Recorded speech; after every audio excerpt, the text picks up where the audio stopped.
kaibigan, sa araw na ito, maririnig niyo ang isang kasaysayan na kapupulutan ng aral sa buhay na ilalakad ni Sakura. Isa akong Japanese Pinay or Japinay. 27 years old na ngayon at isang working mom. Masasabi kong puno ng pagsubok ang aking buhay, lalo na ang aking love life. Nagsimula ito nung 15 years old ako, nung makilala ko si Jerome, ang first love at first boyfriend ko. Naging mabuting boyfriend sa akin si Jerome. Sweet, caring, faithful, at saka sobrang mabait. Ayos na sana ang relationship namin until nag-decide ang kanyang parents na sa Maynila na siya pag-aralin. Sakura, bukas ng alis ko papuntang Maynila. Ayaw man kitang iwanan pero kailangan kong gawin ito eh. Para din naman ito sa magiging kinabukasan natin. Kailangan ko makatapos para may magandang buhay akong iaalay sa'yo. Jerome, hindi ko kaya. Ayokong mawala ka sa akin. Iniisip ko palang para na akong mawawala ng hininga. Sandali lang ako mawawala. At saka, sa Maynila lang naman ako mag-aaral. Pwede mo naman akong bisitahin, di ba? Oo nga, pwede. Kaso nag-worry lang ako sa'yo. Kasi mamaya pag nakarating ka na ng Maynila, kalimutan mo na ako. Pwede ba yun? Hindi kita pwedeng kalimutan. Girlfriend kita eh. Sayang, hindi kita makakasama sa first anniversary natin. Oo nga eh. But don't worry. Tatawagan kita. Magsa-celebrate tayo ng anniversary natin kahit man lang sa video call. Sana, Jerome, tayo pa rin ang magkatuluyan sa uli, ano? Oo naman. Basta't ipagdasal natin yung sa Diyos. At saka siyempre, depende yan sa kung gaano natin kamahal ang isa't isa. Basta't sa akin makakaasa ka, Sakura.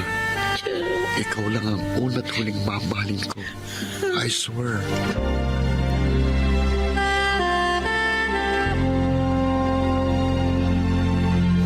Sakura, bakit di ka pa kumakain? At saka, namumutra ka. May sakit ka ba? masama lang pakiramdam ko, Kuya Tatsuya. Tsaka ayoko ng pagkain. Sorry, parang ayaw masikmura ng katawan ko. Pops naman, para sa akin na nagluto ng pagkain natin. Eh, sorry talaga, Kuya Kaito. Alam ko masarap ang luto mo. Nagkataon lang, meron akong hinahanap na ibang pagkain eh. Sandali. Hindi kaya buntis ka, Sakura? Ha? Ano po, Ma? Matagal na kita naobserbahan. Madalas kang mahilo, naduduwal. Tapos sinusuka mo lang yung kinakain mo. Namumutla ka rin. Tapatin mo ko. Nagalaw ka na ba ni Jerome? Ano, Sakura? Oo. May nangyayari na sa amin ni Jerome. Patay tayo dyan. Kung sakaling buntis ka, pananagutan ka kaya ng lalaki yun? Nag-aaral pa lang pareho si Sakura at Jerome. Yo. Paano niyo mapapanagutan ng kapatid natin? Malabo, Kuya Tatsuya. Sakura, magbihis ka mamaya.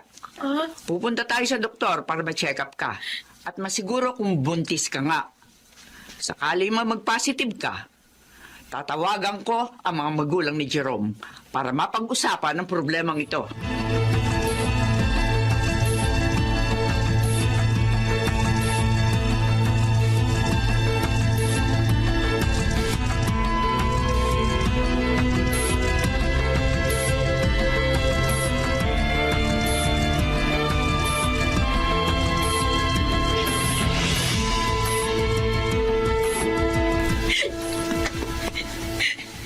Sakura, umiyak ka na naman. Si Jerome pa rin ba iniisip mo hanggang ngayon? buwan na siyang hindi nagpaparamdam sa akin. Oo, Wala siyang reaction nung sinabi ko na buntis ako.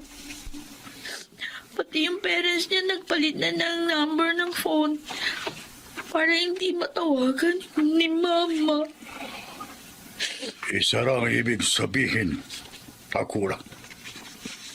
Hindi handa si Jerome na panagutan ka. Huwag kang mag-aalala. Andito kami ni na Mama at Kaito para tulungan ka. Kuya, Hindi mo kailangan si Jerome. pero mahal ko pa rin siya. Para mo, mas asikasuhin at mas bigyan mo ng pansin ang magiging anak mo. Marapit ka ng mga anak, Sakura. Huwag kang iyak ng iyak. Makasasamayan sa anak mo. Magpakatatag ka.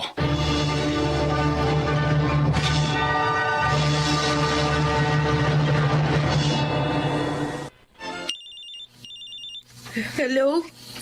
Sakura, ako ito, si Jerome. Jerome, mahigit 1 taong kang hindi nagparamdam sa akin. Alam mo ba kung gaano ko nag-alala sa'yo?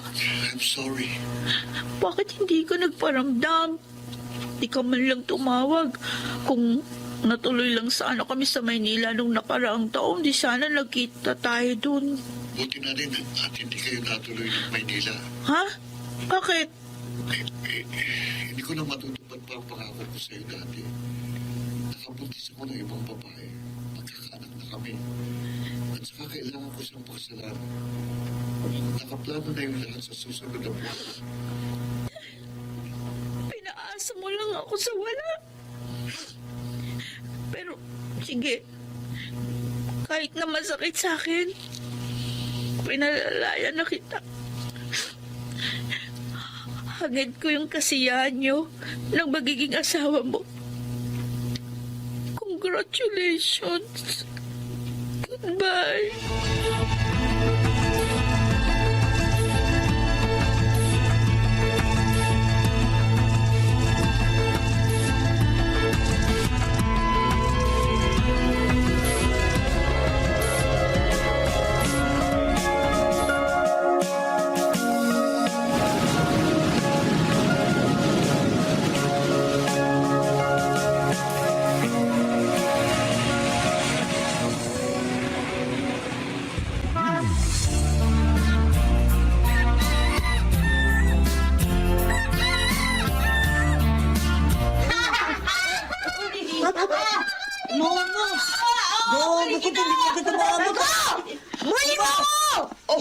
Anak, ang likod-likod mo. Halika nga dito. Basta yung likod mo. Halika, palitan natin yung shirt mo. Opo, Mama! Halika. Oh, huwag kang malikot. Tingnan mo, basang-basa yung likod mo. Sandali, pupunasan ko. Opo. Sandali lang, Miko, ha? Tapos ito, laro tayo ulit, ha? Sige. Anak, tama na. Baka hikain ka uli. Uuwi na tayo. Mamo naman! Ayaw ko pa umuwi! Sige na, Renji. Tama ang mama mo. Baka hikain ka na naman. Tulad kahapon. Next time na lang tayo maglaro uli. Ano? Teka lang, Renji, ano ba ang kulit mo? Sandali, pupulbusan kita. Opo. Oh, ayan. Ayan. Oh, bagong palit na yung shirt mo, ha? Mama, si Miko po pala. Kaibigan ko po dito sa school. Hi po. Hi din, Miko. Oh, wala ka bang sundo? Wala po. Inintay ko pa nga ang papa ko. Kasi siya madalas sumundo sa akin eh. Nung isang araw po, Mama, na-meet ko na po yung papa ni Miko. Oh? Ang bait po niya. Binili po niya kami ni Miko ng ice cream. Talaga? Opo. Galing ano? Oh, Miko, sabihin mo sa papa mo, thank you, ha? Opo! Ay! Ayan na po palang papa ko eh! Papa! Papa! Miko! Miko, anak! Oh, kumusta ka na? Ang schooling, kumusta? Okay naman po. Papa, alam niyo, naka 100 kami sa seat work ni Renji. Talaga? Opo. Galing naman ang anak ko. Ay, alika, Papa. Ha? I-meet natin ang mama ni Renji. Sakura? Ikaw ang nanay ni Renchi.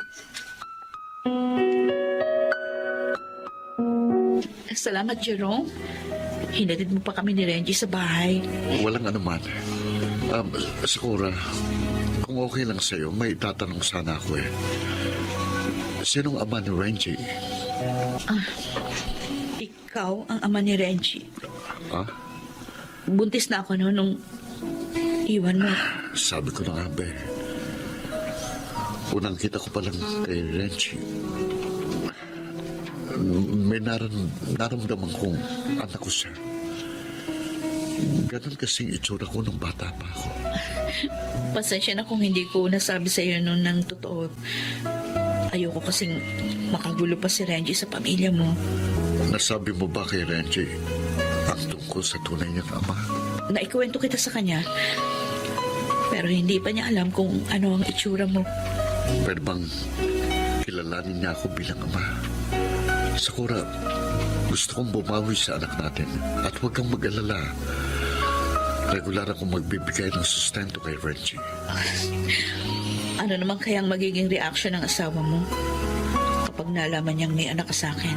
Alam kong maunawaan ni Sandra ang lahat. Okay, sige. Hahayaan kitang makasama mo anak ko. May tiwala naman ako sa'yo. Hindi mo pababayaan si Renji.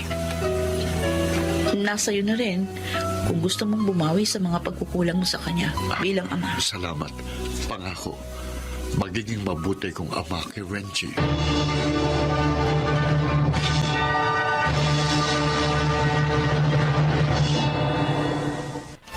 Mukhang napapadalas ang pagpunta mo kina Sakura. Sandra, magsisimula ka na naman ba ng away? Please, pagpahingay mo naman ako. Pagod ako eh. Ano? Pagkatapos ninyo maglandian ni Sakura, sasabihin mo sa akin, pagod ka? Pwede ba huwag kang magsimula ng away? Wala ako sa mood. Kung ayaw mong binubutaktakan ka, magtino ka. Pwede ba? Tigilan mo na yung paggawa ng excuses sa akin. Dahil lahat yon, gasgas na, bulok na. Huwag mo gawing excuse ang bata sa paglalandian ninyong dalawa ng Japayuki na yon. Alam mo kung anong problema mo? Masyado ka nabubuhay sa nakaraan. Puro insecurities ang nasa utak mo. Kaya hanggang ngayon, ganyan ka pa rin. Walang pagbabago. Oo, nabubuhay talaga ako ngayon sa puro insecurities dahil ikaw ang may kagagawan. Hanggang ngayon kasi, kahit hindi mo aminin, mahal mo pa rin ang ex mo. Mahirap bang intindihin na kaya ako pumupunta kina Sakura para bisitahin ang anak ko? Kailangan din ni Renji ang pagmamahal na magmumula sa kanyang ama. Paano naman ang anak natin? Oo, naiintindihan kong sitwasyon. Hindi ako manhid at may pusong bato. Pero sana, isaalang-alang mo naman ang nararamdaman ni Miko. Ilang beses ka na tumanggi sa kanya na mamasyal kayo. Ilang beses kang nangako sa kanya. Marami ng beses. Pero lahat yun, napako. At saka, Jerome, nakakalimutan mo yata. May asawa ka. Asawa mo ako. Naghahanap din ako ng pagmamahal mula sa'yo. Ang sakit lang.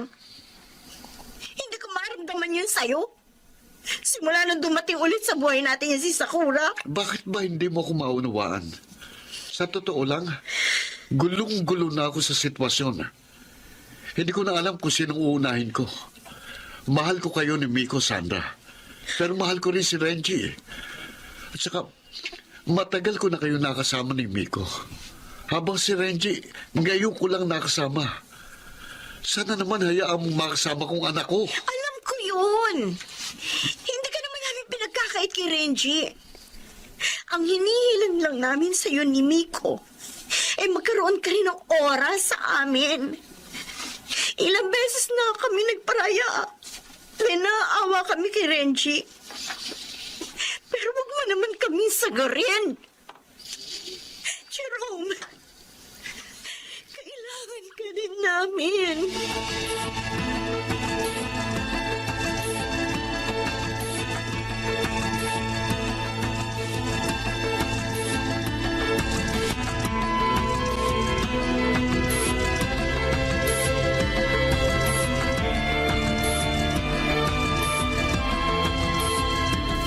Mabuti naman at pumunta ka sa Sakura. Bakit, Sandra? Ano pag-uusapan natin? tungkol kay Jerome. Sakura, nakikiusap ako sa'yo. Tigilan niyo na kami ni Jerome. I don't want to be rude, pero nasisira na yung relasyon namin ni Jerome dahil sa inyo ng anak mo. Sandra, unang-una, hindi ko hangad na sirain ang relasyon ninyong mag-asawa. Nagkataon lang na kailangan ni Renji ng pagmamahal ng isang ama. Alam mo, wala na akong nararamdaman pa kay Jerome. Nakaraan na yun eh. Kung sa palagay mo, nasisira namin ang anak kong relasyon ninyo ni Jerome. I'm sorry. Kaya lang kita kinausap dahil doon. Nawawala na kasi siya ng oras para sa amin ni Miko. Alam ko naman eh. Nauunawaan mo ko. Ina ka rin katulad ko. Si Miko nagtatampo na siya sa ama niya. Kasi puro na lang si Renji. Sa kanya nakatuon ang atensyon niya. Nasasaktan ako para sa anak ko. I know. Pero hindi mo ba naisip? Ngayon lang naranasan ni Renji ang maramdaman ng pagmamahal ng kanyang ama.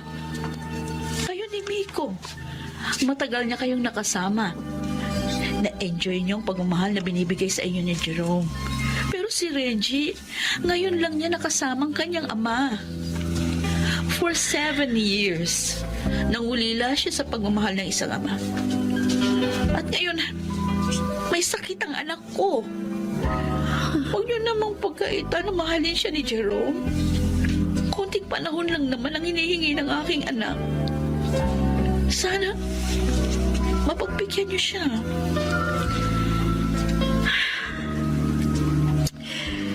Okay. Naiintindihan ko. Sige. Magpaparaya ulit kami ng anak ko. Huwag kang mag-alala. Hindi mawawala si Jerome sa inyo.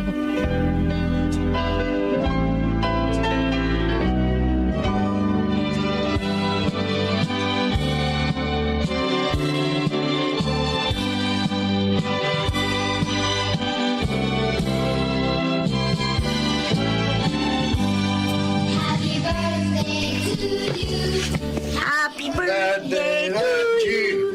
Happy birthday, happy birthday.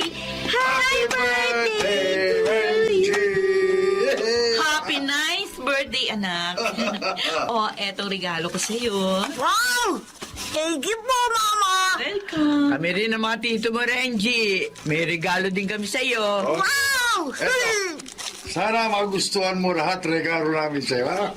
Wow! Mga laruan! Hey, thank you po, Lola! Dito Tatsuya! Dito Kaito! Reggie, may regalo din kami sa'yo ng tita Sandra mo. Eto, Renji. Alam namin paborito mo yan. Wow! We Bear Bears! Paborito ko nga po ito! Salamat po, Papa! Tita Sandra! Sandra, naku, maraming salamat. Dumating kayo sa birthday ni Renji. Malaking bagay itong ginawa nyo para sa anak ko. Walang anuman, Sakura. Masaya kami mag-asawa na makasama si Renji sa special day niya. Kung kasama nyo lang sana si Miko, di mas masaya siguro si Renji. Close na kasi ang dalawang magkapatid. Nasa Amerika lang kasi si Miko eh. Nagbabakasyon sa mga lolo't lola niya. Pero malapit na rin siya umuwi. Sakura, Jerome, salamat din sa'yo. Dahil kahit na busy ka at abala sa iyong pamilya, may oras ka pa rin para kay Renji. walang anuman. Masaya ako kasi nagagampanan ko ang tungkulin ko sa aking anak. At saka, tinutulungan ako ni Sandra. Para anak na rin ang turing ko kay Renji. Nakakatuwa at nakakataba ng pusong marinig mula sa inyo na mahal niyo ang aking anak. Tatanawin kong malaking utang na loob ito sa inyo.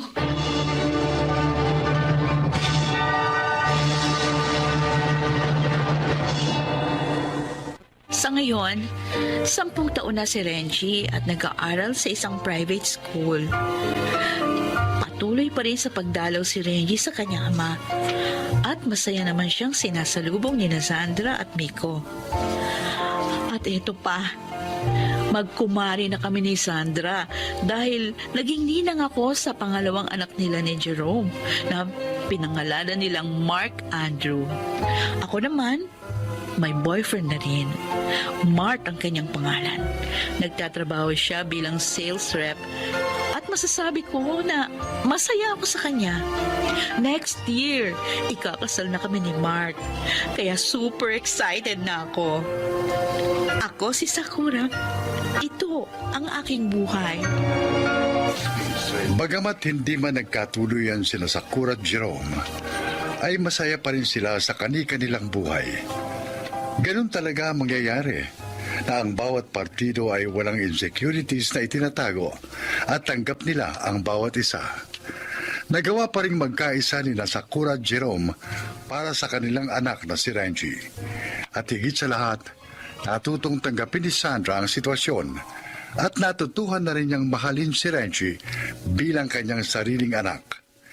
Naway maging inspirasyon ang kwentong ito sa mga katulad ni Sakura at Jerome na may kaparehong sitwasyon. Mga nagsiganap, Phil Cruz, Lionel Benjamin, Susan Robles, Chiquit del Carmen Amor at Rosana Villegas sa papel na Sakura. Naglapat ng angkop na tunog Jenny Mutia, sa musika Buboy Salonga, supervisyong teknikal Bong Muyar at Eric Lucero, creative consultant Phil Cruz, production assistant Anching Cruz. Ito'y mula sa panulat ni Krishna Senga, sa direksyon Salvador M. Royales. Ito ang aking buhay.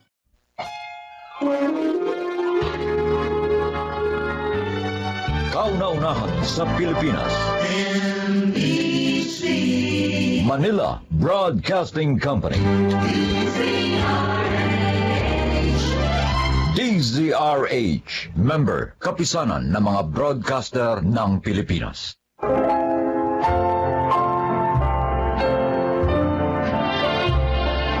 Mga kaibigan, maririnig ninyo ang kwento na kapupulutan nyo ng aral sa buhay.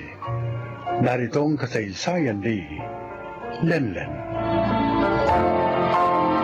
Isa lang naman ang gusto ko sa buhay, ang mahanap ko ang aking true love. Kaya nang makilala ko si Jeric, agad niyang nakuha ang puso't tiwala ko. Siguro dahil sa malambing na personality at kanyang mga mabulaklak na pangako sa akin. Pinili ko siya sa pag-aakalang siya na ang aking true love. Ngunit may pagkakataon talagang nagkakamali tayo ng ginagawang desisyon sa buhay. Oh, mahal, bakit hindi ka pa kumakain? Feeling ko may problema ka. Ayaw mo lang sabihin sa akin. Natatandaan mo ba yung gabing sinuko ko sa iyo ang virginity ko? Oh, bakit? Jeric, hindi pa rin ako dinadatnan ng monthly period hanggang ngayon eh. Ganun ba?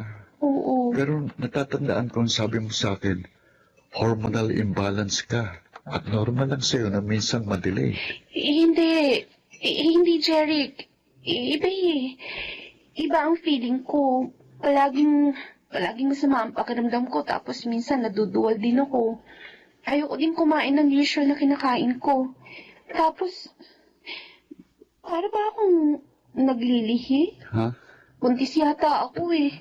Since hindi naman tayo protected nung gabing nagsiping tayo. Nag-pregnancy test ka na ba? Hindi pa. Subukan mo munang mag-test. Pero sana hindi ka mag-positive. Paano kung positive? Anong gagawin natin? Ikaw, anong plano mo sa akin? Pananagutan mo ba ako?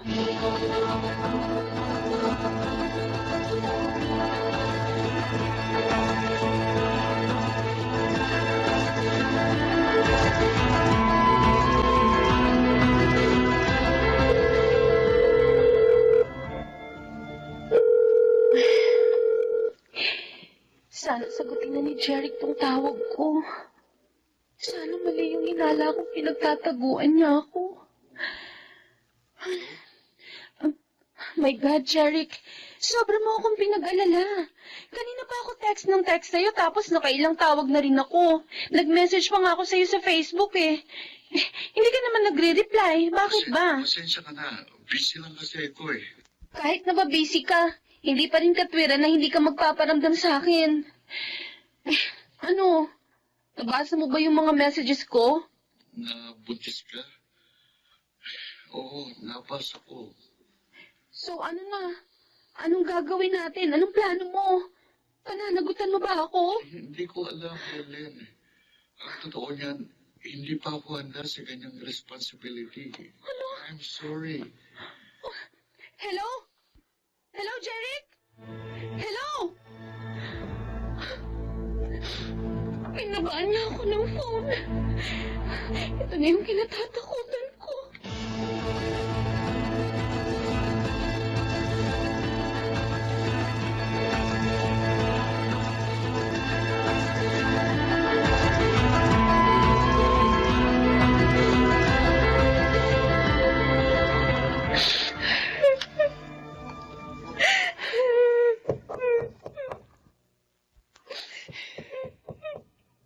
Helen?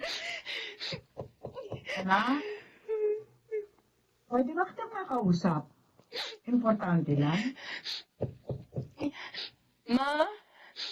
Pasok po kayo. Hindi po nakalaki ang pinto. Kaya ka pala nagkukulong dito sa kwarto mo dahil umiiyak ka. Bakit? Hindi ba siya nagpaparamdam sa'yo? Opo.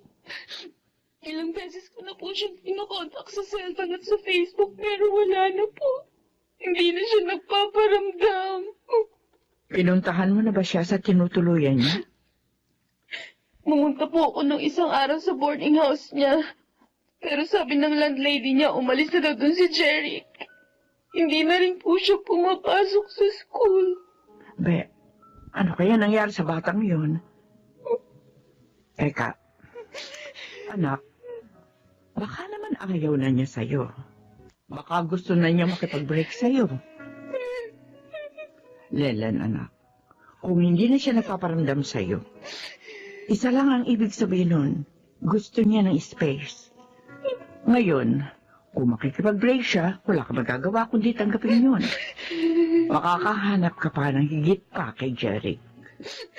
Pero ma, hindi niya ako pwedeng iwalayan. Bakit? Nagbabala ka bang magabol sa kanya? Len, wag na. Kakawawain mo lang ang sarili mo. Ma, Kasi ano? may problema po ako. Anak? Buntis ako. Si Jeric, nabuntis niya po ako, ma. Sorry.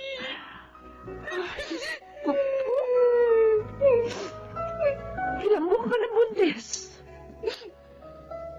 Parang magdadalawang buwan na po. Lele naman, anak. Bakit ka naman nagpabuntis sa kanya? Hindi ko naman po alam na mangyayari to, sir. Yun na nga, bakit mo ibinigay sa kanya ang virginity mo nang hindi pa kayo kasal? O ano, alam na ba niya na buntis ka? Opo. At tinakasan ka niya, kaya hindi siya nagpaparamdam sa'yo. Lele naman, bakit hindi mo ginamit yung utak mo? Bakit mo isinuko sa kanya ang sarili mo nang hindi pa kayo kasal? Ang mga akala ko naman po kasi ako pakakasalan niya in the future. Naniwala po ako sa mga sinabi niya na ako lang pong babaeng mamahalin at pakakasalan niya. Bakit ka naniwala agad? Yung mga lalaki niya ang talagang sasabihin nila ang lahat ng magagandang salita, makuha lamang nila ang gusto nila. Tapos, kapag nakuha na nila, at hindi ka naman pala talagang mahal, ayun, iiwanan ka lang. O siya, tama na, Tana, huwag ka na umiyak. Dahil kahit na maggangawa ka dyan, hindi na magbabago ang katotohanan ng disgrasyada ka na. Ituloy mo na yan, anak. At huwag ka nang umasa pa kay Jerry. Napananagutan ka niya.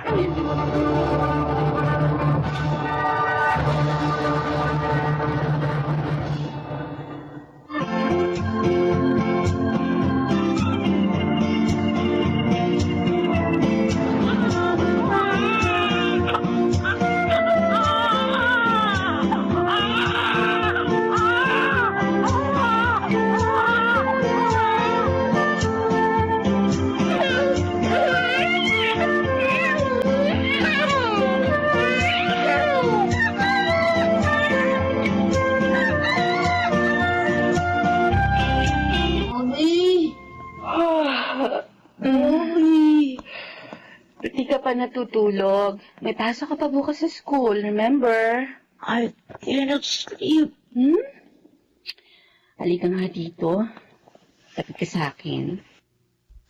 Hihimasin ko ulit yung tenga mo para makatulog ka kaagad. Mommy, Bakit, anak? sa Friday pala, meron kaming activity. Kasama daw po yung mga daddy. Baka naman pwedeng mami na lang. No, daddy kailangan, sabi ni teacher. Eh, di magdadamit na lang akong panlalaki. Kunyari, ako daddy mo. Mommy, ang corny. Makatuksin ako doon nila bot-bot. Eh, di sisitahin ko yung bot-bot na yan. Mami, iba? Meron pa po akong daddy. Oo naman. May daddy ka pa. Kaso, matagal na siyang wala. Hindi na po siya babalik. Hindi na, anak. Okay, kids. Nandito ng parents nyo, so kailangan behave, ha? Anyway, we will start our activity for today. Thank you, parents, for accompanying your child for today's activities. Anak, ituro mo nga sa akin mamaya kung sino yung bot-bot na madalas mang-asar sa'yo. Opo, Mami. Good morning, Miss Polencio. Good morning. I'm working for Lemon and Sino ba dyan? Ano po sila? Doon po sila. thank you very much. Okay, nandito na rin palang parent ni Botbot. At sir, dito po kayo maupo ni Botbot. Thank you. Sino sa kanila, anak? Sino dyan si bot-bot? Ayun po, ayun si Bot-Bot. Yung kalbong classmate ko. Saan? Bagong dating. Oh my God. Bakit po, Mami? Kailangan na nating umalis, anak. Bakit po? Magsisimula na po yung activity. Huwag na tayong I'm sorry. umalis. Sorry, anak. Pero magpaalam na tayo sa teacher mo. Sumama kasing pakiramdam ko eh. Need kong pumunta sa clinic, okay? Tara na. Okay.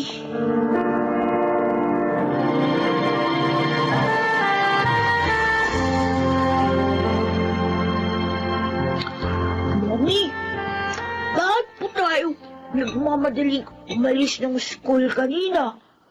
Ayaw niyo po ba sa papa ni Bot-Bot? Hi. Can I join you? Mami, ang papa ni Bot-Bot. Sige. Umupo ka na lang dyan.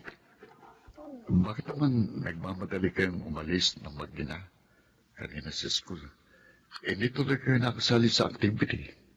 I'm sure alam mo ng dahilan. Belen, huwag niyo naman sana akong iwasan. Sandali, Jeric. Parang pinalalabas mo na ikaw pa ang kawawa at ako pa ang mali? Baka nakakalimutan mo. Almost 6 years ago, iniwan mo kami ng walang pasabi. I'm sorry. Oo, malaking kasalanan ko sa inyo mag-ina. Pero pinagsisihan ko na yun. Lenin, kaya ako bumalik ng Pilipinas para itama ang mga mali ko. Bakit ngayon lang? Bakit pinaabot mo pa ng halos 6 na taon? At saka, kung totoo yung sinabi mo sa akin, na mahal mo ko dati, hindi mo ko iiwan. Pero ano ginawa mo? Walang kaabog-abog, walang pasabi, bigla ka na lang hindi nagparamdam. Hindi mo lang alam kung gaano kasakit yun para sa akin. Alam ko yun. Kaya nga hindi ako pinatahimik ng konsensya ko. Akala mo ba sa loob ng almost 6 years, hindi ko nakuhang maging masaya? Kasi palaging ikaw ang iniisip ko. Tama na. Huwag mo na akong bulahin, Jeric. Mommy, are you fighting? No, sweetie. Sige na. Bilisin mo kumain, baby, para makaalis na tayo.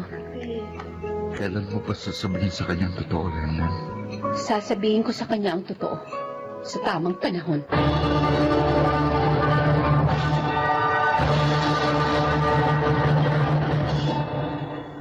Jeric, hindi ba si Lenlen yun? Oo, siya ngayon. Ipinaliwanag mo na ba sa kanya ang lahat? Hindi pa kami nakakapag-usap ng matagal, pero Terence, matagal ko nang gustong sabihin sa kanya na mahal ko siya. Baka ito na yung tamang pagkakataon, insan. Dali, puntahan mo na siya. Alam kong maiintindihan ka niya once na naipaliwanag mo na sa kanya ang lahat.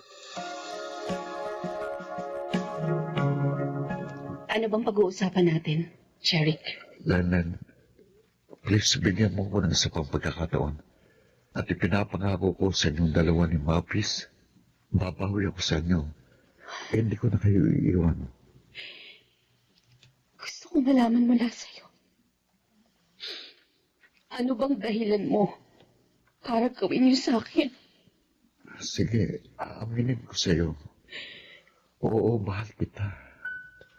Pero nung malaman kong buntis ka, parang natakot ako. That time, na-realize ko na hindi pa ako handang maging tatay. Gusto kong tuparin yung mga pangarap ko.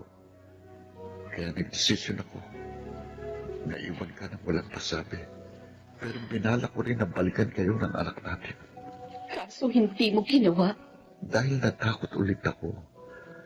Dahil siguradong pagkabuhi ang mga ingibabaw sa'yo dahil sa ginawa ko. Kaso, hindi ko rin yun natiis. Bukod sa maraming taon akong hindi pinatahimik ng konsensya ko, palaging ikaw pa rin ang nasa puso't isipan ko. Kaya nga tulad ng sinabi ko, almost 6 years, hindi lang ikaw ang nahirapan, ako rin. Nahirapan din ako. Gusto kitang yakapin. Gusto kitang makasama. Pero inuunahan ako ng takot. Siguro, bigyan mo muna ako ng time para makapag-isip-isip. Lenlen, Pero huwag ka mag-alala. Habang pinag-iisipan ko kung tatanggapin ulit kita sa buhay ko, malaya ka makakabisita sa anak natin. Hindi ko ipagkakait sa'yo ang karapatan mo kay Mavis. Mavis, anak? Come here, baby. Halika dito. Mommy, bakit po? May aaminin kami ni Jeric sa'yo. Mabis, may tanong ako sa'yo. Huh? Gusto mo bang makita ang totoo mong tatay? Opo. Anak, si Jeric, siya ang totoong daddy mo. Mabis, anak, Daddy? Kayo? Ang daddy ko? oo, akong daddy mo. Daddy! Daddy! Payakap na sa anak mo. Daddy! Sorry kung iniwan ko kayo ng mama mo. I'm sorry talaga, anak. Huwag ka mag-alala, Mavis. Nangakong papa mo na hindi ka na niya iiwan. Magkakasama na kayong dalawa. Totoo yan. Daddy! Ano, anak? Masaya ka ba? Na nakilala mo ng totoo mong dati? Opo! Masayang-masaya po ako! Daddy!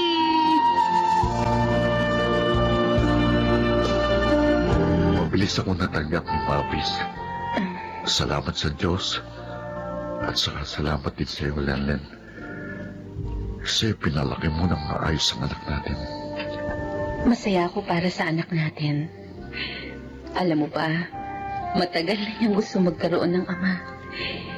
Naaawa nga ako sa kanya noon kasi palagi kanyang tinatanong sa akin Naiinggit daw siya sa mga kaklase niyang may mga tatay. Ngayon, hindi na siya maiinggit.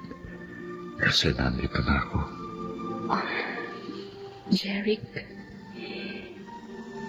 naliwanagan na ako sa mga nararamdaman ko para sa'yo.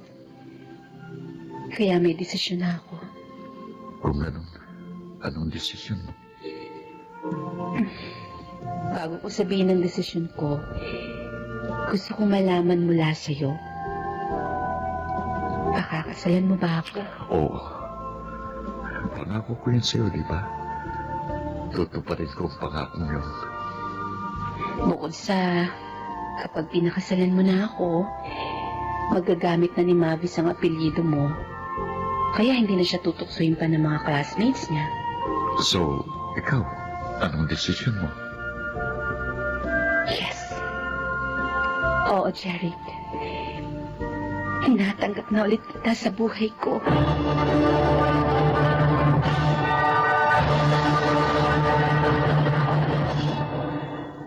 Laking pasasalamat ko nang tinupad ni Jeric ang kanyang pangako sa aming mag-ina. Sa ngayon, masaya na kaming nagsasama bilang mag-asawa at punong-puno ng pagmamahalan. Ako si Lenlen at ito ang aking buhay. Ibinibigay ang second chance sa mga taong gustong itama ang kanilang mga pagkakamali at sa mga taong gustong patunayan na kaya nilang maging mas mabuti at mahusay pagkaraang makabangon sa matitinding pagsubok sa buhay. Mga nagsiganap: Phil Cruz, Susan Robles, Rosana Villegas, Maynard Landicho, Lionel Beramin at Jenaline de la Cruz sa papel na Lenlen. Naglapat ng angkop na tunog Jerry Mutiak, sa musika Buboy Salonga, supervisyong teknikal Eric Lucero at Bong Biar. Creative Consultant Phil Cruz, Production Assistant Anching Cruz. Ito'y mula sa panulat ni Krishna Sanga. Sa direksyon, Jude Martin Legaspi at Maynard Landicho Jr. Ito ang aking buhay.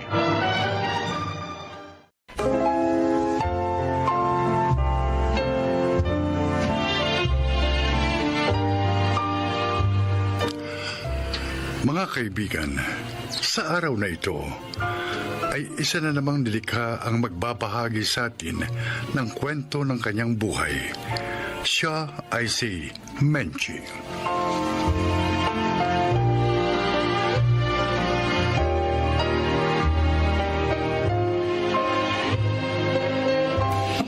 Maaga po ako naulila.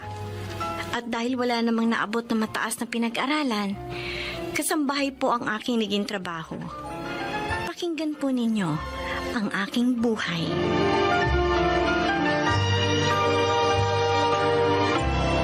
Meiji, bakit hinuhugasan mong mga yan? Hayaan mo na ako. Para naman may maitulong ako dito sa inyo. Kaya naman namin ligpitin yan eh. At saka gusto ko rin naman na may ginagawa ako. Naiinip ako eh. Okay, ikaw na nga bahala. Ay, Dayan, kanina nga pala. Kinausap ako ni Mrs. Rios. Yung kapitbahay ninyo mayaman. Oh, bakit? Anong sinabi niya sa'yo? Inalok niya ako. Kung gusto ko raw pumasok na katulong sa kanila. Malaki raw ang ipapasweldo niya sa akin. Mahirap dun eh. Ah? Alam mo ba, walang nagtatagal na katulong sa kanila. Kahit na nga malaki magpasahod si Aling Sandra. Ay, ganun. Alam mo ba kung bakit? Hindi. Hindi ko naman kasi nakakausap yung mga nagiging katulong nila dahil nga may trabaho ako sa mall. Pero palagay namin ni Inay, dahil yun sa anak ni Aling Sandra. Gusto ko sanang subukin magtrabaho dun eh. Ha? Sayang naman kasi malaking sweldo. Doon nga sa mga dati kong amo, walang nagpapasahod sa akin ng ganung kalaki. Kahit na nga masipag naman ako. Sa bagay. Tapos meron pang nananakit, di ba? Ay oo, yung huli ko naging amo. Kaya nga umalis ako dun eh. At nagpunta dito sa inyo. Kaya lang, Ilang buwan na rin akong tambay. Pero nag-aalala ako kung doon ka magtatrabaho kay Aling Sandra. Salamat sa pag-aalala mo. Isa ka talagang tunay na kaibigan. Malapit lang naman ang bahay nila rito eh. Kaya, magkikita pa rin tayo.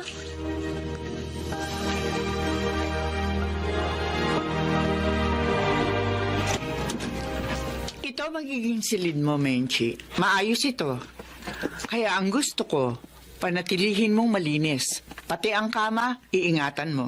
Opo, Ma'am Sandra. Oo nga pala, tuwing Sunday maaari ka mag-day off. Pero sa mga araw ng trabaho mo, ayoko na may dumadalaw sa iyo. Sa day off mo, maaari yun. Maaari ka makipagkita sa kaibigan mo. Nagkakaintindihan ba tayo? Opo, Ma'am Sandra. Ayoko rin sa katulong na chismosa. Ang gusto ko, ano man ang malaman mo dito tungkol sa amin, huwag mong ichichismis. Hindi po ako chismosa, Ma'am. Mabuti naman. Isa pa pala, ayoko sa katulong na mahilig mag-shorts. Dahil meron akong anak na binata, ayoko magkaroon siya ng kaugnayan sa katulong.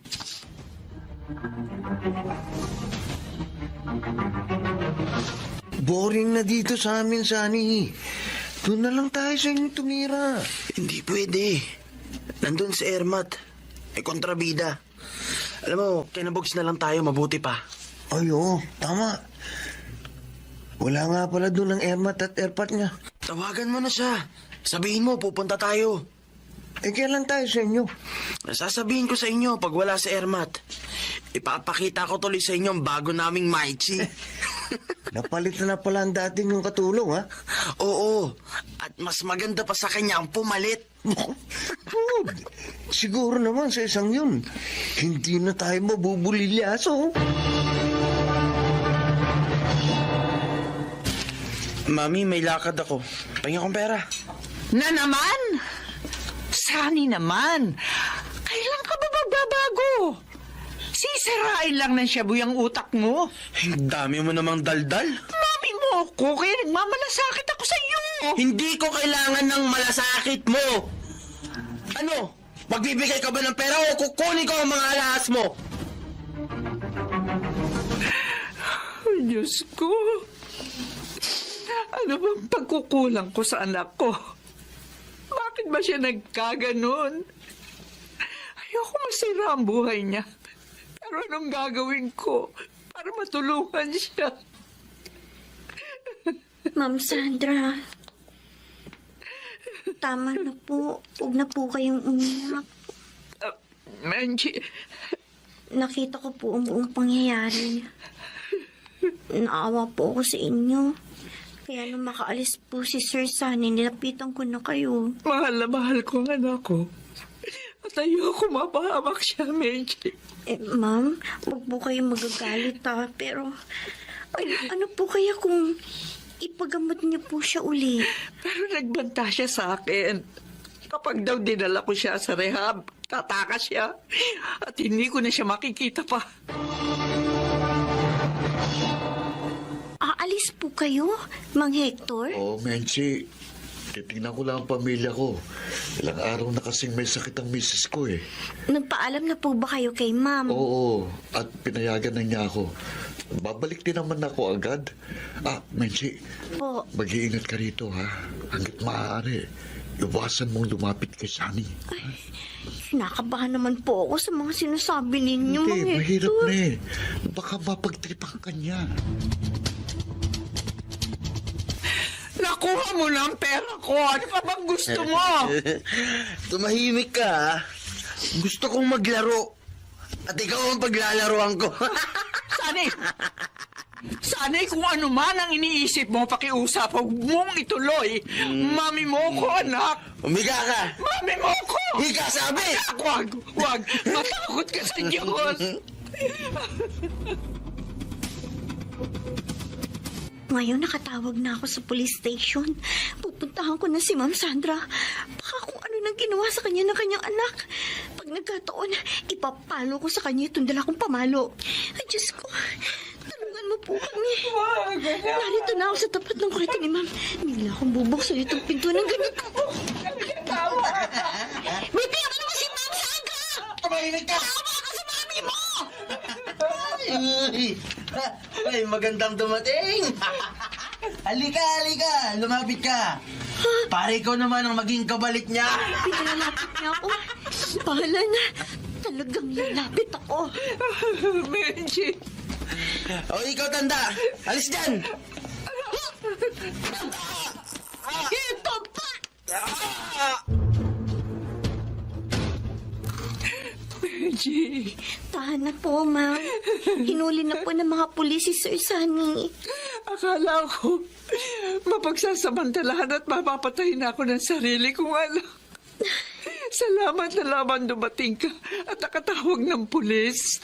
Ngayon po, ma'am, matatahimik na po kayo. Maraming salamat sa iyo. Sinuong mo ang panganib, mailigtas lang ako. Awang-awa na po ako sa inyo, ma'am. Kaya hindi ko na po inisip ang sarili ko. Napakabuti mo talaga. Hindi ako nagkamali sa pagtanggap sa iyo bilang aking kasambahay.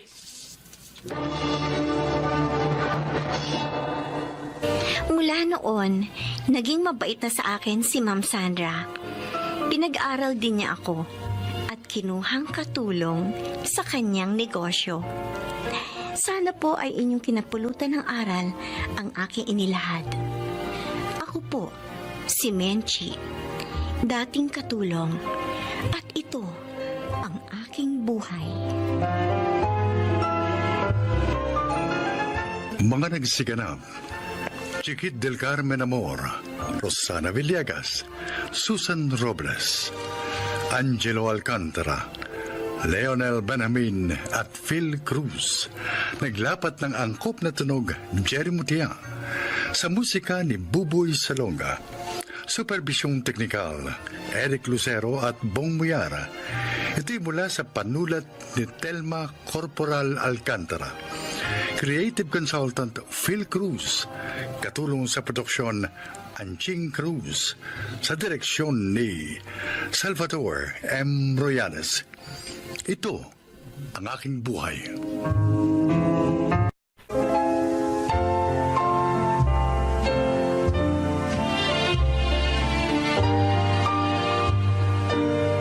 Mga kaibigan, sa araw na ito, isang lalaki ang magbabahagi sa atin ng kanyang kasaysayan upang kapulutan ng aral sa buhay. Siya ay si Denver.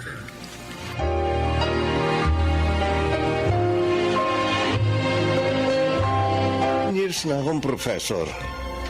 Ngunit bago yun, isang masakit na pangyayari ang naganap sa akin. Kaya naman mula nun, naipangako ko sa aking sarili na hindi lang ako basta magtuturo sa aking mga estudyante, kundi tutulong din. Pakinggan po ninyo ang aking paglalahad.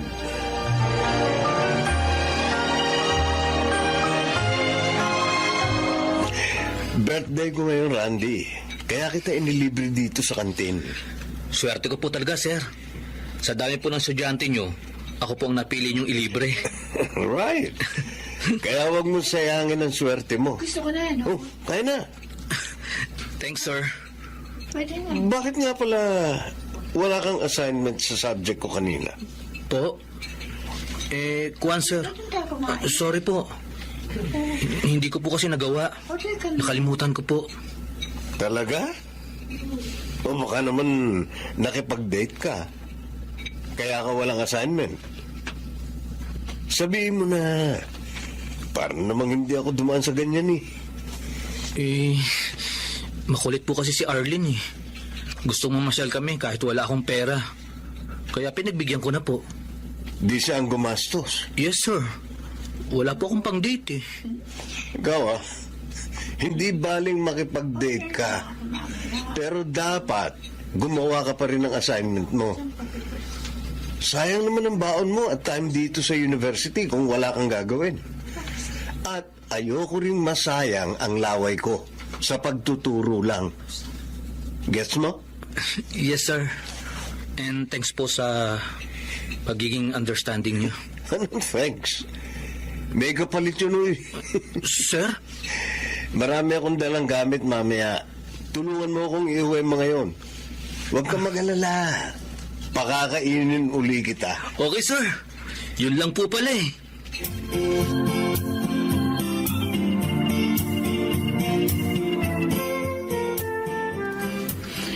Ang swerte mo, Randy. Kasi mukhang favorite ka ni Sir Denver. Bakit mo naman nasabi yun, Patty? Paano? Para kayong tropa. Lagi kayong magkasama. Madalas ka rin yung utusan. Nagtataka nga ako eh. Kung bakit ako ang tinotropa niya. Siguro dahil gwapo ako. Ano ibig mong sabihin? Na mahilig sa gwapo si Sir Denver. Nabading siya, ganun. Hindi naman. Pero hindi ko maisip ang dahilan eh. Kung bakit malapit siya sa akin. Baka naman talagang mahilig lang siya sa gwapo.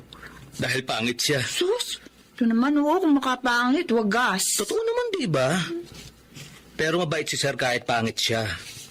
Kaya nga, dahil sa mga ipinapakita niya sa akin, ganado ako mag-aral sa subject niya. Di ba back subject mo yung tinuturo niya? Lumipat ka nga lang sa kanya, kaya naging classmate ka namin eh. Oo. 2 beses ko nang hindi na ipasa yung subject na yun. Palagay ko, this time, papasa ka na. Tropa mo kasi professor natin eh.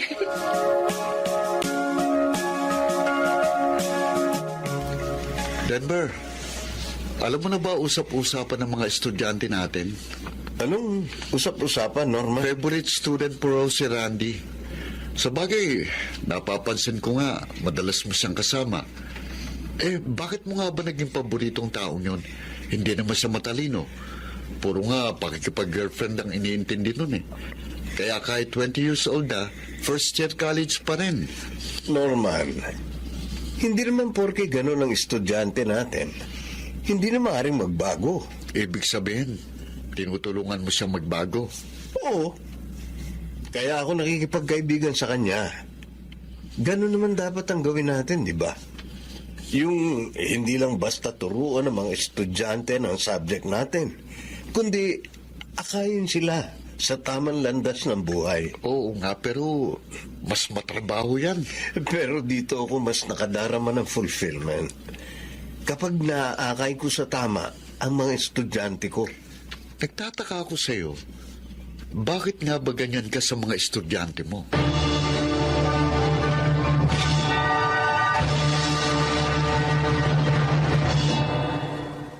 Randy, hindi ka na naman dumating sa usapan natin yesterday. Sorry, Jessel. Nilagnat kasi ako eh. Ang sakit ng ulo ko kaya hindi kita napuntahan. Ay, ganun ba? Sana tinext mo ko. Para ako na lang ang nagpunta sa'yo. Ayoko nang abalahin ka pa sa studies mo. Kaya nga ngayong medyo okay ng pakiramdam ko, pinuntahan na kita. I'm sorry, Randy, ha? Kala ko kasi may kadate ka ng iba. Kaya hindi mo ko sinipot. Selos ka kasi ng selos eh. Hindi pwedeng mangyari yun. Dahil ikaw lang ang love ko.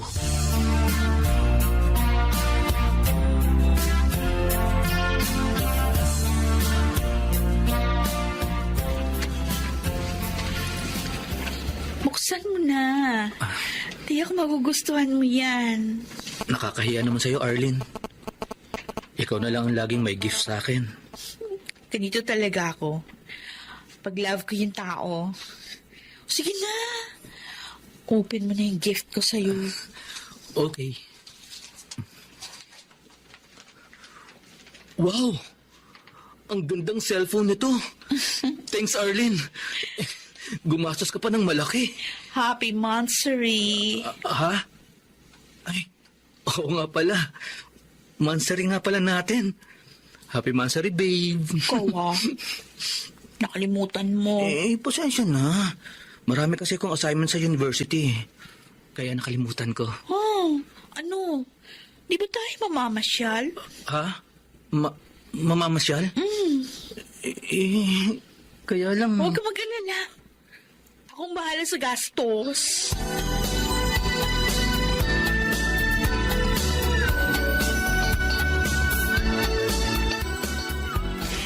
Parahan mo naman pala silang hindi type. Bakit niligawan mo pa? Nahalata ko kasi gusto nila ako. Kaya niligawan ko. Sus? At yun, Walang kahirap-hirap nila akong sinagot. Pero pinaglalaroan mo sila sa ginagawa mo. Oo nga. Friend, iwan mo na sila. Total, hindi mo naman pala gusto. Baka mamaya niya makarma ka, sige ko. Tama si Patty. Dapat ang nililigawan mo ay yung talagang mahal mo. At kung hindi ka pa sure sa feelings mo, di huwag ka manligaw. Studies mo na lang ang pagbuhusan mo ng panahon mo.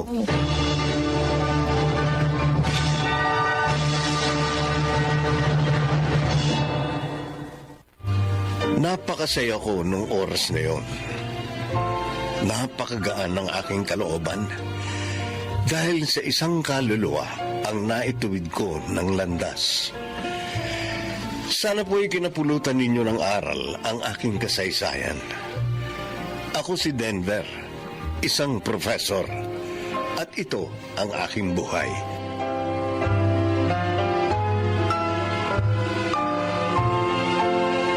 Mga nagsiganap, Chiquit del Carmen Amor, Phil Cruz, Rosana Villegas, Alan Ortega, Susan Robles, at Lionel Benjamin sa papel na Denver. Naglapat ng angkop na tunog, Jerry Mutia, sa musika ni Buboy Salonga. Supervisyong teknikal, Eric Lucero at Bong Muyar. Creative consultant, Phil Cruz. Katulong sa produksyon, Anching Cruz. Ito'y mula sa panulat ni Telma Corporal Alcantara. Sa direksyon, Salvador M. Royales. Ito ang aking buhay.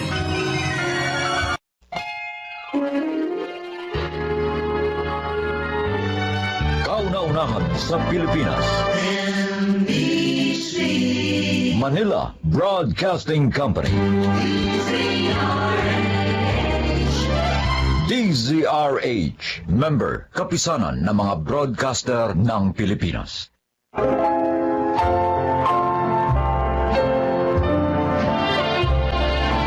Mga kaibigan, narito ang isang kasaysayan na kapupulutan nyo ng aral sa buhay. Ito ay ang kasaysayan ni Egay.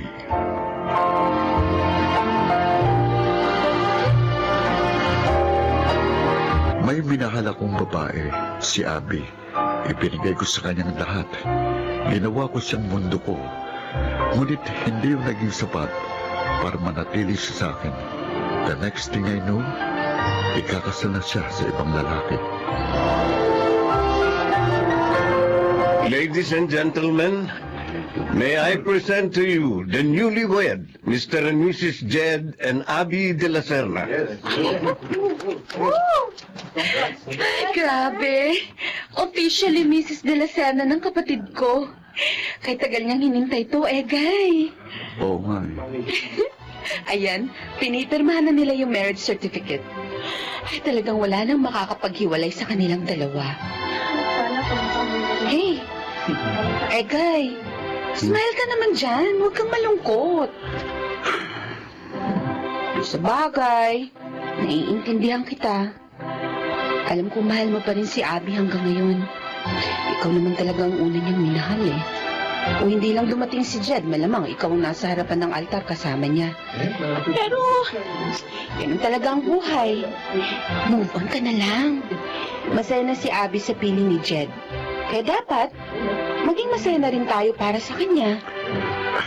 Masaya naman ako para sa kanya, Crystal. Oh? Sabi ko nga sa kanya, bago siya ikasal, suportado ko siya sa anumang desisyong gagawin niya. Tama yan. Huwag ka mag-alala. Mahahanap mo rin yung totoo mong kaligayahan.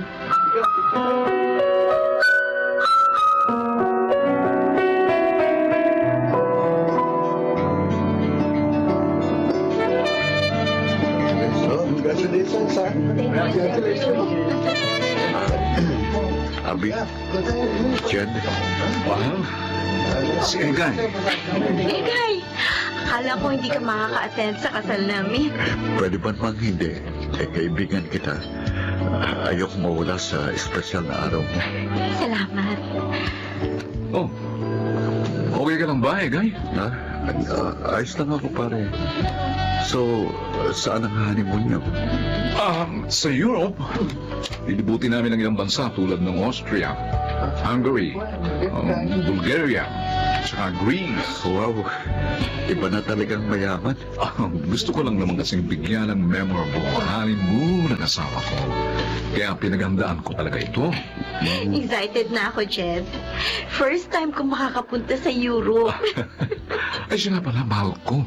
Lumapit na tayo sa iba pang guests, ha? Eh, guys, see you around, ha? Okay, Sandali lang, Jed. Ikaw na muna kumausap sa mga bisita natin. Kakausapin ko lang saglit si Egay. Okay, ilang minuto kayong mag-uusap? Give me 5 minutes. 5 minutes. Okay. Sige, maiwan ko muna kayong dalawa, ha? Ako na lang muna ang baka nasa ibang guests.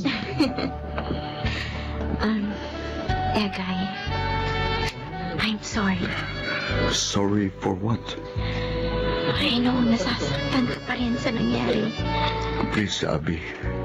Huwag mo nang ipaalala sa akin yan. Sinusubukan ko nang mag-move on. Kaya nga, baka hindi na muna ako magpakita sa'yo after this. At saka, bakit ka pa hingi ng sorry sa akin? Parang ipinakita mo lang na nagsisisi ka sa pagpapakasal mo kay Jed. And I don't think so na nagsisisi ka sa ginawa mo. Ang sayo ng dalawa eh. Kaya para saan pang sorry mo? I just want to make sure na okay ka na. No, I'm not okay. But I'm going there. Anyway, thanks for the wedding invitation. At umattend ako ng kasal niyo. To show na handa ko nang tanggapin ang nangyari. Your presence is highly appreciated. Salamat na marami, Egay. Paano, Abby? Best wishes na lang. Enjoy your life with him. At kapag okay na ako 100%, I would consider na maging ninong sa anak ninyo.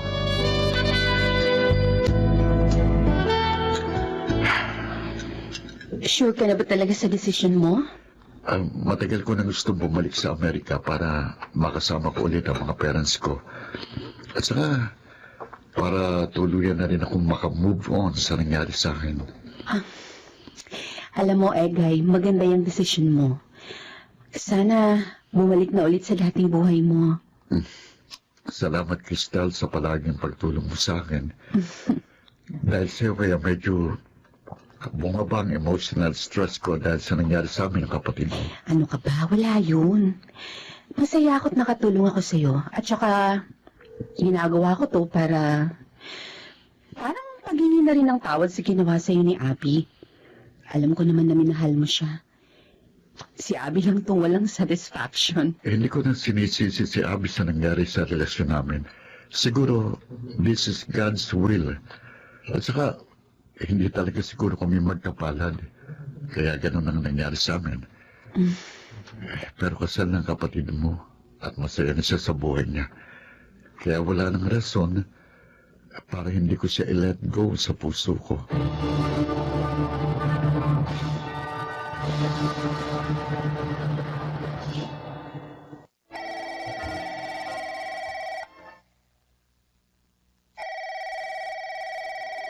Hello?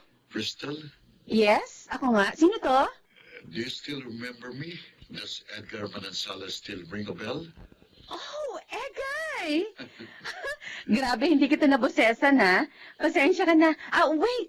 Ano, kumusta ka naman? Saan ka na? I'm here at Shuttle. Well, after 5 years, I'm planning to go home. Really? Oh, that's nice. Ikaw, Crystal, kumusta ka na? May asawa ka na? Wala pa rin. As in, single pa rin? Yeah, ganun talaga. Hindi ko pa rin makita si Mr. Right after 5 years. Pero okay lang. Maganda naman ang career ko. Oh, so, what made you decide na uuwi ka na ng Pilipinas? Well, I miss everything, including you. Oh, ganon? Pero good decision yan. Masaya ako't babalik ka na ng Pilipinas.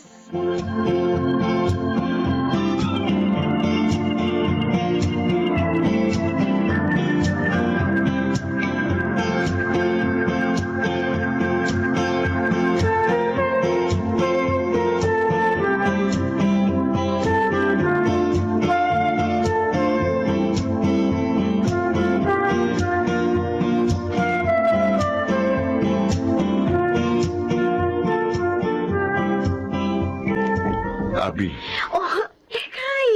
Ikaw pala. Umuwi ka na pala galing ng Amerika. At mo, kumusta ka na? eto, okay lang. Ikaw, Okay lang. Pero nabigla ako sa pagdating mo dito, ha? Kanino mo nalaman ang address ng bahay ko? kanino pa ba? Di sa half-sister mo? Ganun ba? Mabuti naman napasyal ka. Kala ko nakalimutan mo na ako. Pwede ba yun? Siyempre hindi. Kayo ni Crystal ang ilan lang sa mga kaibigan ko dito. Pero, curious lang ako, ha? Hmm? Bakit ka umuwi? For sure, ang ganda-ganda na ng buhay mo dun sa Amerika. Well, hindi sa lahat ng pagkakataon masaya ako doon sa Amerika. Pero siyempre, hindi may iwasan na ma-miss mo yung lugar na kinalakihan mo. Babalik ka pa ba ng Amerika? Oo. So, nagbabakasyon ka lang pala dito. Hanggang kailan ka tatagal dito? Pinakamatagal na sigurong 6 months. Tapos kailangan kong bumalik ulit ng US to maintain my residency required for citizenship. Ganun ba? Abi, maraming naikwento sa akin si Crystal tungkol sa'yo. Ha? Talaga? Tulad ng ano? Na hindi raw kayo magkaanak ng asawa mo. Hindi kami magkaanak ni Jed. Kasi may diferensya ang matris ko. Yun nga. Kaya nagluloko ang asawa mo. Huwag na natin yung pag-usapan. Kung niloloko ka na, bakit hindi mo pa siya hiwalayan? Hindi naman ganun kadali yun, Egay. Mag-asawa kami. At hindi lang kami basta nagsasama. Kasal kami. Bukod sa, mahal ko pa rin si Jet. Abi, you deserve someone better. Yung kaya kang mahalin at panindigan, kahit na may kakulangan sa pagkababae mo. Yung kaya kang tanggapin at irespeto.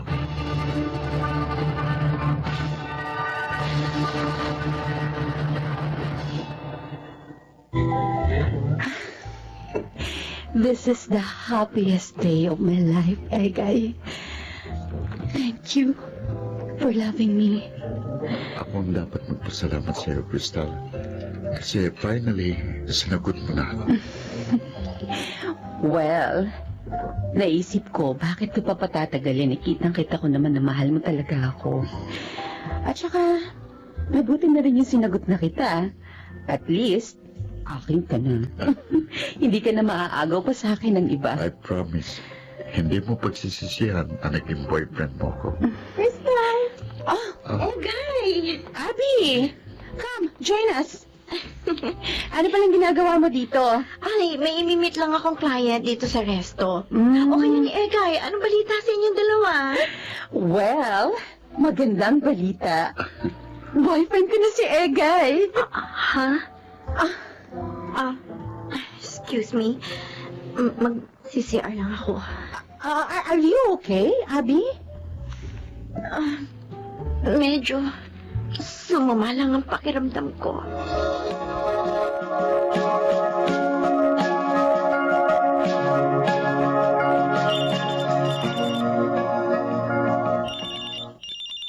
Hello?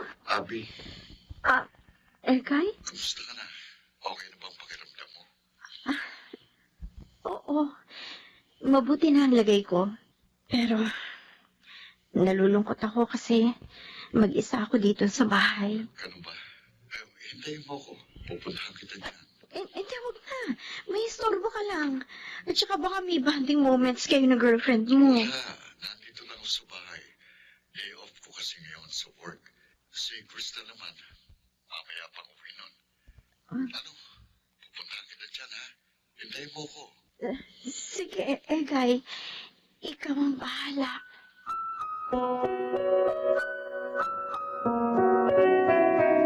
Oh, kumain ka lang ng kumain dyan. Magpakabusog ka. Salamat, Egay. Talagang inasikaso mo pa ako ngayong araw. Sa bagay, palagi mo naman ginagawa ito sa akin. Basta't matiyak lang na maayos na ligay mo. Okay na ako, kampante na ako. Pero Abi, Imbis na magmukmukha dito sa bahay, bakit hindi mo libangin ulit ang sarili mo? Lumapas ka. Kung gusto mo, maghanap ka ulit ng trabaho para ma-divert yung atensyon mo sa mas mahalagang bagay. Kaysa naman sa panayang asa mong mabalik si Jed sa'yo. Hindi na mabalik si Jed. Hindi, Egay. Kahit pagbali-balik ta rin man ang mundo, asawa ko pa rin siya. At nararamdaman ko, babalik pa rin siya sa akin. Eh bakit ba sobrang mong mahal na mahal yang si Jed? Hindi ka na nga niya mahal, hindi ba? Hindi na nga asawang turing niya sa'yo eh. Tapos eto ka pa rin. Abi, gumising ka sa kaibangan mo sa lalaking nun. Makinig ka sa akin. Hindi ka pinanganak para magtusa lang habang buhay. Kaya please, pakiusap. Hanggat hindi pa huling lahat. Hanggat nasa katinuan pa ang pag-iisip mo, kalimutan mo siya. Matuto kang i-let go ang mga bagay na matagal nang nawala sa'yo. Mabuti ka pa. Na-let go mo na yung mga bagay na nawala sa'yo noon. Hindi ko dapat sinabi sa yung huling sentence na sinabi ko kanina. Dahil kasi sa totoo lang, hindi ko pa na ila-let go ang nakaraan ko. Anong ibig mo sabihin? May feelings pa rin ako para sa'yo. Kung hindi mo lang sana ako ipinagpalit kay Jed, hindi sana masaya ka na sa buhay mo ngayon. Abi, kung naging asawa mo lang ako, hindi ko gagawin yung ginawa sa'yo ni Jed. Dahil ikaw lang ang mamahalin ko habang nabubuhay Egay, ako. please, tama na. Huwag mo nang sabihin yan sa akin. Alam mo namang imposible nang maging tayo. May asawa na ako. Ikaw, girlfriend mo na ang kapatid ko. Mas deserving sa pagmamahal mo si Crystal kaysa sa akin. Abi, Masaya na ako sa setup nating dalawa. Hanggang dito na lang yon. Huwag na tayong gumawa pa ng panibagong problema. Abi! Hey, guys! Oy, pumasok na kayo sa loob. Magkasimula ng party. tara na, Abi. Pumasok na tayo sa loob. Mamaya na lang ako papasok. O sige, mamaya na lang din ako. Mag-yosi muna ako.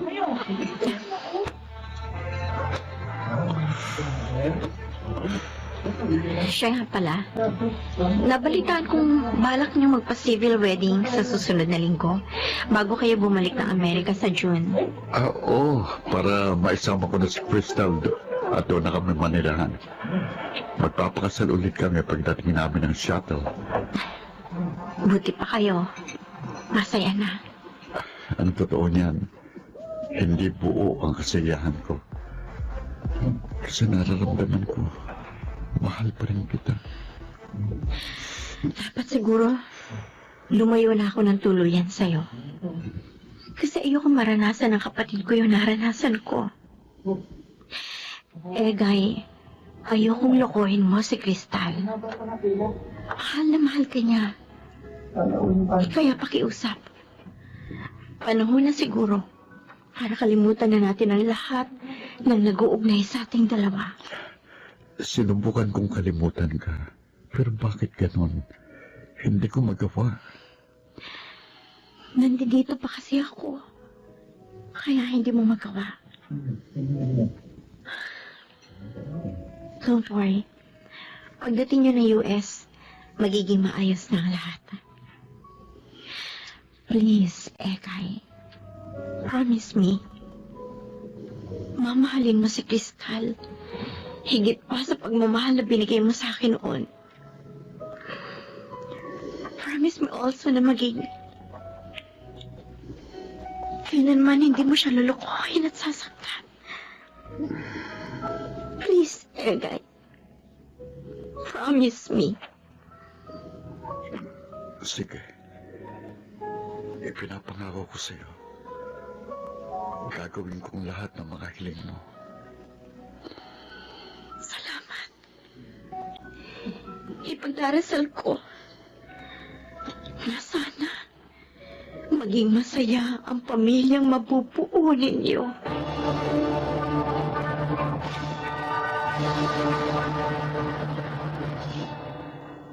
Hindi man kami nagkatuluyan ni Abby, pero masaya na rin ako sa aking buhay, kapiling ang aking asawang si Crystal. Mabuti talagang Panginoon kasi alam niya kung ano ang best para sa akin, at si Crystal yon. Ako si Egay, at ito ang aking buhay. Alam ng Diyos kung anong makabubuti sa buhay.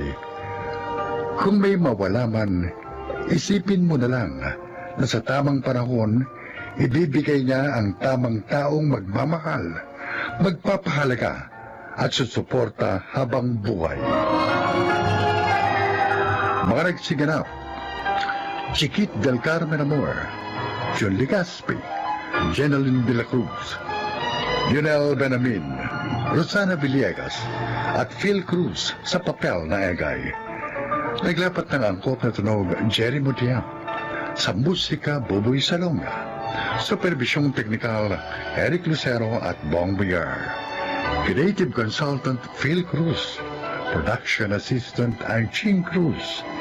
Ito'y mula sa panulat ni Krishna Senga, sa direksyon June Martin Legaspi at Maynard Landicho Jr.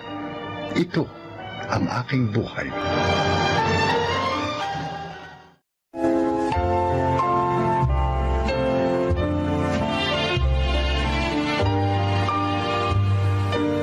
Mga kaibigan, sa araw na ito ay isa na namang nilalang ang magbabahagi sa atin ng kanyang buhay upang kapulutan ng aral.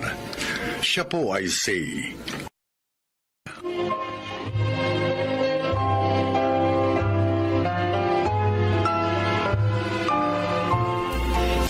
Merry Christmas po, Nanay Narda! Hi, Myra. Merry Christmas din. Heto po ang gift ko sa inyo. Ay, salamat ko naman. Nagabla ka pa. Okay lang po yun. Ay, nasaan nga po pala yung best friend ko? Ay, nandun sa kwarto. Midlip sandali. Sumakit kasi ulo eh. Kumusta na nga po pala yung project niya? Kanina yun, di ba? Oo, ayos naman. Successful. Tinulungan siya ni Oscar at ng mga barangay namin. Dumating po ba si Gerald? Ay, naku, hindi. Nagtalo sila ng gusto ni Ruby nung isang linggo. Nasundan pa yun ng tanggapin ni Gerald, yung kliyente hindi tinanggap ng aking anak.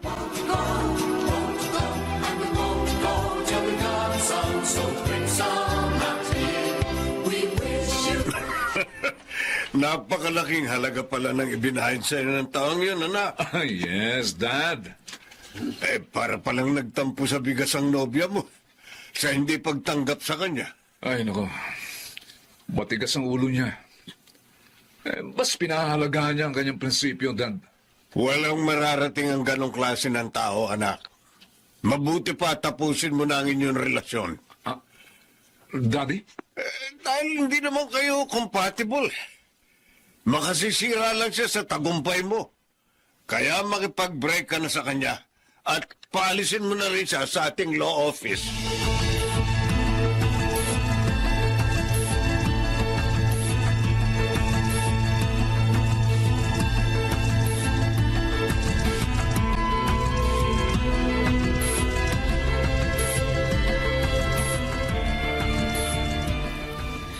Grabe naman ang mag-amang yun.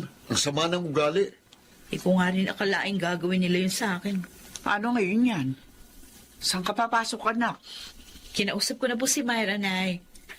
Kinuha na po niya ako sa law office ng tito niya. Kaya magkakasama na kami. Ay, mainam naman. Nay, hindi po pababayaan ng Diyos si ate dahil nasa panig siya ng kabutihan. Nalulungkot nga ako at nangihinayang. Biruin mo, 3 years yung relasyon namin ni Gerald. Hayaan mo yun, te. Buti nga nalantad sa'yo habang maagang pag-uugali niya. Malaki pa ang chance mo na makahanap ng mas karapat-dapat sa'yo. Tama ang kapatid mo, anak. At narito kami. Karamay mo sa lahat ng sandali. Salamat po, Nay. Oscar, malaking kagaanan sa loob na kahit tagapagtanggol ako, May mga taong sumusuporta at nagtatanggol din sa akin.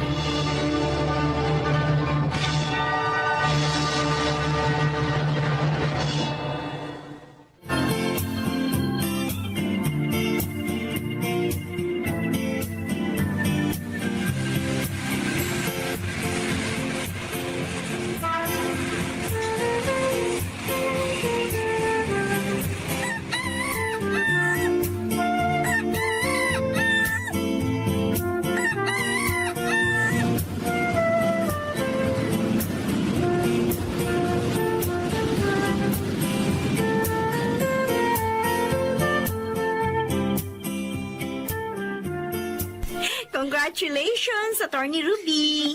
Naipanalo mo ang kaso ni Rowena. Ay, ang saya-saya ko, Myra. At nagpapasalamat ako sa Diyos dahil niloob niyang mangibabaw ang katarungan. Pinag-uusapan ka na nga ngayon, Attorney. Ay, ano ka ba? Tigilan mo ang katatawag sa akin ng attorney. Dalawa lang naman tayo dito sa room.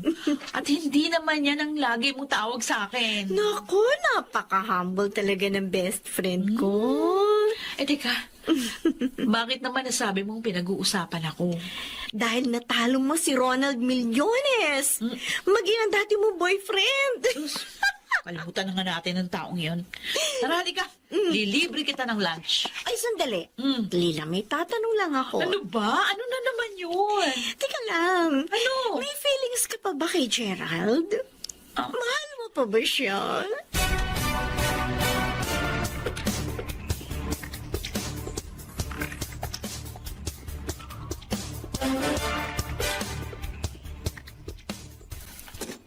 Oh, kayo pala, Nay. Pasok po kayo. Yan ba yung mga isasama mo sa mga ipamimigay ng ate mo sa darating na Pasko? Opo. Abay, kadami! Mas marami kaysa nung mga nakaraang taon. Tumulong din po kasi ang mga office mate ko. Matutuwa ang ate mo niyan. Sa kanya rin, maraming nagbigay ng tulong. Ang bilis ng panahon, no, Nay? Oo nga. 2 years lang ang nakalilipas. Buhat ng simula ni ate ang proyektong ito. Ay, tama, anak. At sa awa ng Diyos, lalong gumiginhawang buhay natin. Lalo kaming nagtatagumpay ni ate sa aming trabaho.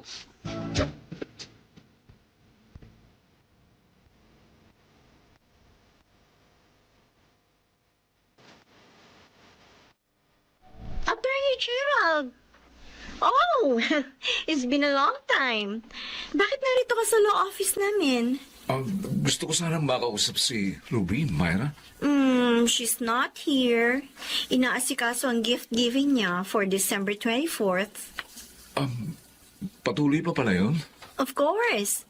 At tumutulong din sa project na yun ni Ruby, ang aming law office. Ano ba sadya mo sa best friend ko? May importante sana akong sasabihin sa kanya. Oh, di puntahan mo na lang siya sa bahay nila. Gerald, Kumusta ka, Ruby? okay naman. Siya nga pala, may dala akong mga goods. Pantulong sana sa mga ipamimigay mo for this Christmas. Talaga? Gusto mo na ako tulungan? Oo. Dahil nakilala ko lang ang pagkakamali ko, Ruby. I'm sorry, ha? Sana buuin natin muli yung magandang pagtitinginan natin. Napatawad na kita, Gerald. Kaya lang, hindi na pwede yung gusto mo. Ruby, bakit naman? Mayroon na bang iba? Wala. Pero, wala na rin ang dating pag-ibig ko sa'yo. Ayokong lokohin ka, kaya pasensya na. Humanap ka na lang na iba na maaaring magmahal sa'yo.